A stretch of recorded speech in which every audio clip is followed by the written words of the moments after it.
जो हो गया है उसे सोचना छोड़ दो, जो हो गया है उसे सोचना छोड़ दो और वीडियो शुरू से अंत तक देख के सारे रिकॉर्ड को तोड़ दो। तो स्वागत है दोस्तों आप सभी का एमएस कोचिंग फ्यूचर के एक और नए वीडियो में। और इस वीडियो में हम आपको संस्कृत का वैसे वस्तुनिष्ठ प्रश्न बताने वाले हैं, नहीं वैसे वो ऑब्जेक्टिव प्रश्न बताने वाले हैं जो बिल्कुल आपका जो है 2024 बोर्ड परीक्षा यानी आपको 17 फरवरी के संस्कृत के पेपर में निश्चित रूप से यह प्रश्न पूछे जाने वाले हैं। तो देरी किस बात के, चलिए वीडियो को शुरू करते हैं। उससे पहले आप लोग को दिशा निर्देश बता दें। आपके पास एग्जाम में कुल मिलाकर 100 प्रश्न होगा वस्तुनिष्ठ, जिनमें से कि नहीं 50 वस्तुनिष्ठ प्रश्नों का सही उत्तर देना है। और चाहे क्वेश्चन पुस्तिका आपको डी मिले या कोई मिले, इससे मतलब नहीं है। और विषय कोड आपका 205 ही होने वाला। तो चलिए हम देरी नहीं करते, वीडियो को शुरू करते हैं और देखते हैं कि आज का वीडियो का पहला प्रश्न क्या है। तो बिल्कुल आप लोग से पहले रिक्वेस्ट है कि यदि वीडियो को शुरू से अंत तक देखते हैं तो बिल्कुल सारे प्रश्नों का जवाब आप लोग देते चलिएगा कमेंट में। यदि वीडियो पर पहली बार आया तो बिल्कुल लाइक करके चैनल को सब्सक्राइब कर लीजिए, क्योंकि इस तरह की वीडियो आपका छूट ना जाए, इसलिए आप चैनल को सब्सक्राइब करके रखे रहिए। चलिए देखते हैं कि आज के वीडियो का पहला प्रश्न क्या है। तो पहला प्रश्न दिया हुआ है कि समाजस्य शिक्षायाः उदारकः, समाजस्य शिक्षायाः उदारकः। किस प्रश्न का सही उत्तर हो जाएगा स्वामी दयानंद, यानी स्वामी दयानंद जो है शिक्षा का एक उदारक है।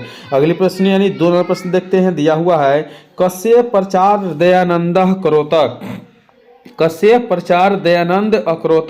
याद रखना है कि शुद्ध तत्व ज्ञान क्या का प्रचार जो है आपका दयानंद करते थे। ठीक है, अगली प्रश्न यानी 3 नंबर प्रश्न दिया हुआ है कि दयानंदस्य जन्म कस्मिन् प्रान्ते अभवत, यानी दयानंद जन्म कस्मिन् प्रान्ते अभवत का मतलब हुआ कि दयानंद का जन्म कहाँ हुआ था, कहाँ हुआ था।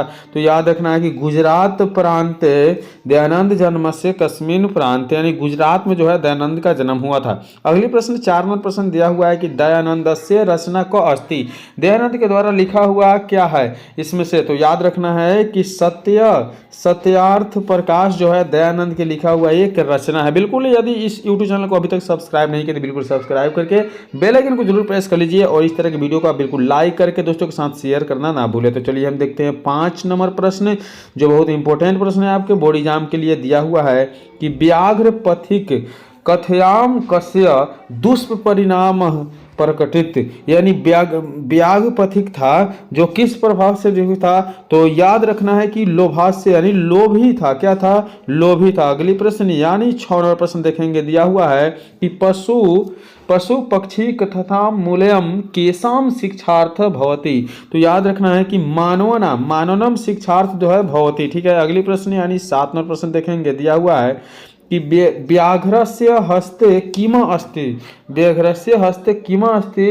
तो स्वर्ण कनकम क्या है? स्वर्ण कनकम व्याघ्र हस्त किम अस्ति। अगली प्रश्न यानी 8वां प्रश्न दिया हुआ है कि दुर्चारी कह आसित, दुर्चारी कह आसित। याद रखना है, बिल्कुल एक एक प्रश्न इंपॉर्टेंट है, बिल्कुल आपके बोर्ड एग्जाम में पूछा जाएगा। तो इस प्रश्न का सही उत्तर हो गया व्याघ्र, यानी दुराचारी कह आसित। तो बाघ जो थे दुराचारी थे। अगली प्रश्न है 9वां प्रश्न देखेंगे, दिया हुआ है कानी मोदनानी लोभम वर्षयंती, यानी कानी मोदनानी लोभम वर्षयंती। तो याद रखना है कि शत्रु राजयानी जो है लोभानी क्या है? लोभानी। ठीक है, याद रखना है। अगली प्रश्न 10वां प्रश्न दिया हुआ है कि परपीडनम क्या है? परपीडनम कस्मै जयते, परपीडनम कस्मै जयते। तो याद रखना है कि आत्मनोसाया जयते। ठीक है, अगली प्रश्न यानी 11वां नंबर प्रश्न दिया हुआ है कि क्रिया बिनम किम भर्म, क्रिया बिनम कौन बेकार है। तो याद रखना है कि ज्ञान जो है क्रिया बिना बिल्कुल बेकार है। अगली प्रश्न यानी 12वां नंबर प्रश्न देखेंगे, दिया हुआ है कि अनेकेषु राज्येषु परस्परम किम प्रचलित। तो अनेकेषु राज्येषु परस्परम प्रचलित है जो वह शीत युद्धम से प्रचलित है। कौन चीज? तो अनेकेषु राज्येषु परस्परम। अगली प्रश्न यानी 13वां प्रश्न दिया हुआ है कि कस्य लक्षणम गुरुना ज्ञानस्य शासक प्रोक्तम। तो कस्य लक्षणम गुरुना ज्ञानस्य शासक प्रोक्तम। तो इस प्रश्न का सही उत्तर है शास्त्र की ज्ञान लेने के लिए गुरु के यहाँ गया था। ठीक है, अगली प्रश्न यानी 14वां प्रश्न दिया हुआ है कि कः संख्या दर्शनस्य प्रवर्तकः आसीत्, कः संख्या दर्शन प्रवर्तक आसित।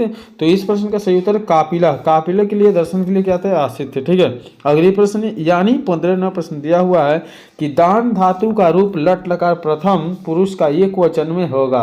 तो दान धातु का रूप लोट लकार के प्रथम एक वचन में होगा, वह होगा दास्यति। क्या होगा? दास्यति। ऑप्शन बी बिल्कुल सही उत्तर है। अगली प्रश्न यानी 16वां प्रश्न दिया हुआ है कि जंती का मूल धातु कौन है? जंती का मूल धातु कौन है? याद रखना है कि हन जो है दंती का मूल धातु है।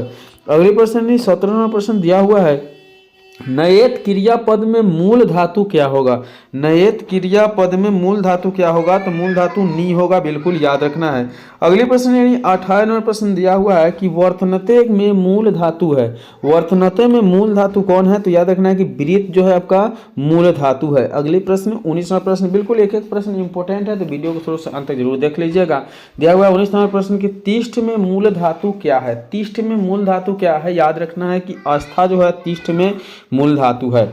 अगले प्रश्न यानी 20वां प्रश्न दिया हुआ है कि पृच्छ पद का सही मूल धातु क्या है? पृच्छ पद का सही मूल धातु जो है प्रक्ष है। क्या? प्रक्ष जो है पृच्छ पद का मूल धातु है।